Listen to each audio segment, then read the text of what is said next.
Hello दोस्तों, तो ये हमारा यूपी प्लस का जीएस का पेपर है। इससे पहले मैंने कई सारे जीएस के पेपर कराए हैं। बहुत सारे अच्छे अच्छे क्वेश्चन हैं उसमें। अगर आपने वो वाली हमारी वीडियो नहीं देखी है तो वो जाके देख सकते हैं। तो पहला हमारा प्रश्न है, 1899 ईस्वी में आयोजित भारतीय राष्ट्रीय कांग्रेस का अधिवेशन हुआ था। तो इसका जो अधिवेशन था वो हुआ था लखनऊ में।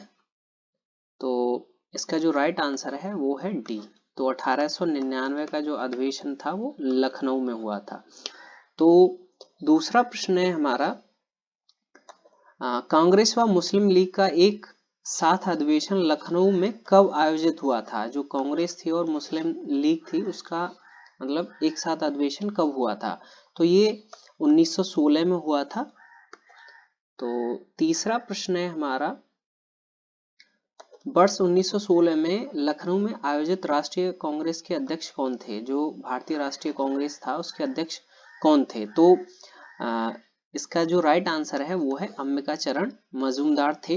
तो इसमें जो मुस्लिम लीग थी, मुस्लिम लीग और जो कांग्रेस था उनका गठन हुआ था। ये अभी आपने ऊपर अधिवेशन में तो एक साथ अधिवेशन हुआ था मुस्लिम लीग का और कांग्रेस का, तो 1916 में। और कांग्रेस। तो चौथा प्रश्न है हमारा, चोरी चोरा कांड घटना कब घटित हुई थी? तो जो चोरी चोरा घटना हुई थी तो ये 1922 में घटित हुई थी। तो पांचवा प्रश्न है हमारा, हिंदुस्तान रिपब्लिक संगठन की स्थापना कहाँ की गई? इसको हम HRS भी बोलते हैं। तो इसकी जो स्थापना थी कहाँ हुई थी? तो इसका जो राइट आंसर है वो है कानपुर। तो इसकी जो स्थापना थी वो कानपुर में हुई थी। तो छठा प्रश्न है हमारा, काकोरी ट्रेन डकैती कब घटित हुई थी? जो काकोरी ट्रेन डकैती थी वो कब हुई थी? तो ये 9 अगस्त 1925 को हुई थी। तो ये यूपी का ही प्रश्न है इसमें। तो कंटिन्यू आप देखें। अगर आपको हमारा वीडियो अच्छा लगे तो एक लाइक जरूर करें बीच में।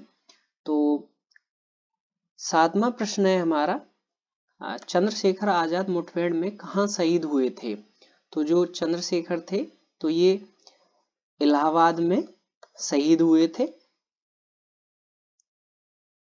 तो अगला प्रश्न है, चंद्रशेखर आजाद ब्रिटिश सरकार के खिलाफ संघर्ष करते हुए इलाहाबाद के किस पार्क में पुलिस मुठभेड़ में शहीद हो गए थे? तो ये एक प्रश्न यहाँ ये है, इलाहाबाद में शहीद हुए थे। और दूसरा प्रश्न ये है, तो कौन सी जो जहां शहीद हुए थे तो उस पार्क का क्या नाम था? तो इसका जो नाम था वो था अल्फ्रेड पार्क।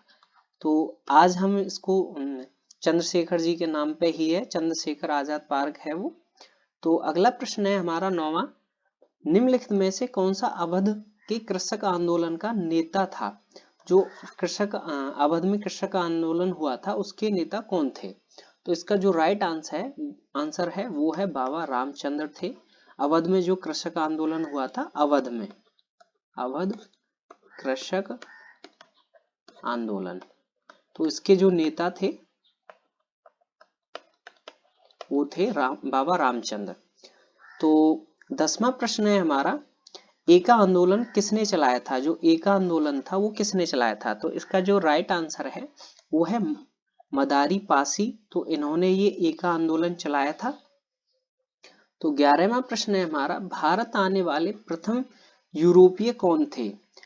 तो जो भारत सबसे पहले आए थे तो वो था पुर्तगाली। तो इसका जो राइट आंसर है वो है बी, पुर्तगाली थे जो भारत आए थे सबसे पहले। तो 13वां प्रश्न है हमारा, अखिल भारतीय किसान सभा का प्रथम अधिवेशन कहाँ हुआ था? जो अखिल भारतीय किसान सभा थी उसका जो पहला अधिवेशन था तो ये किस जगह पे हुआ था? पटना में, इलाहाबाद में, कलकत्ता में और हमारा लखनऊ में। तो इसका जो अधिवेशन था वो हमारा लखनऊ में हुआ था। इसका जो राइट आंसर है वो है लखनऊ। तो अगला प्रश्न है हमारा 14वां है, तो जलप्रपात जोग किस राज्य में अव्यवस्थित है? जो जोग जलप्रपात है वो कौन से राज्य में है? तो इसका जो राइट आंसर है वो है कर्नाटक। तो ये कर्नाटक राज्य में स्थित है, अवस्थित है। तो 15वां प्रश्न है, पहले अगर आपने हमारा वीडियो लाइक नहीं किया है तो एक लाइक जरूर कर दें। तो हमारा 15वां प्रश्न है, वर्ष 1942 में भारत छोड़ो आंदोलन के समय उत्तर प्रदेश के किस शहर में राष्ट्रीय सरकार की स्थापना कर दी गई थी? तो 1942 में भारत छोड़ो आंदोलन के दौरान राष्ट्रीय सरकार की स्थापना, तो उत्तर प्रदेश का कौन सा शहर था जिसमें राष्ट्रीय सरकार की स्थापना की गई थी? तो इसका जो राइट आंसर है वो है बलिया।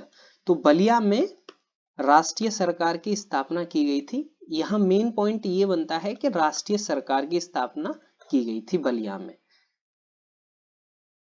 तो यहाँ हमारे 15 ही प्रश्न थे। अगर आपको हमारा वीडियो अच्छा लगा हो तो एक लाइक जरूर करके जाएं, और आपने चैनल सब्सक्राइब नहीं किया तो सब्सक्राइब करें।